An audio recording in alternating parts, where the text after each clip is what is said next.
What is going on, my friends? So today I want to share with you the difference between, there's two different types of effort that I find in my life. I'm sure most of you can relate in some way or another, but I think it's good to bring awareness to this and also sort of become the observer. Take yourself out of your bubble, out of your box, if you will, and become the observer and see where the two different types of effort are showing up in your life. So the two different types of effort are, can put it in this analogy. I talked about this the other day teaching a yoga class, and it's the effort that we use to begin pedaling on our bike. So in order to get the bike rolling and going and generate that balance, right, sort of that equilibrium, we have to apply force into, onto the pedals. We've all probably experienced that.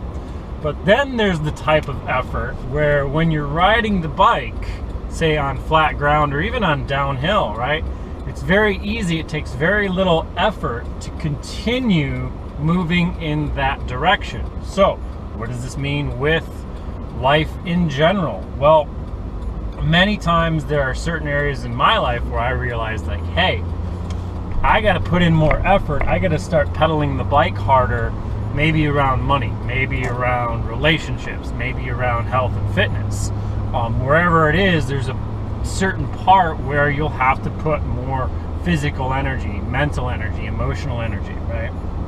And so then there's exactly the same, or not the same, but the opposite of those times where it's like, man, everything's great, everything's rocking, you're just cruising, coasting down the hill. So the point is, be aware of the two different types of effort, because what can often happen, at least that I've found in my life and other people's lives that I've spoken to, coached, worked with, whatever, that, they'll have a lot of success, say, in their health and their physical body, and they get there, they get to that achieved goal where they wanted their end destination, cruising down the hill, and then they just lose it all, and then they're 2 months later, man, how did I end up back, maybe even worse than I was in the past? It's, well, because you took the eye off of types of effort, okay? You didn't realize that it does consistently take effort to sometimes climb up the next hill. Sometimes the hills are bigger than the others. Sometimes you can just keep a slow, steady pace. What I found basically through health and fitness is my biggest metaphor, because I've practiced and been so consistent at it, is that the more you are consistent at putting in just a little bit of effort, making sure you're not just coasting down the hills or coasting along the flatways, is to always keep pedaling. So that's it.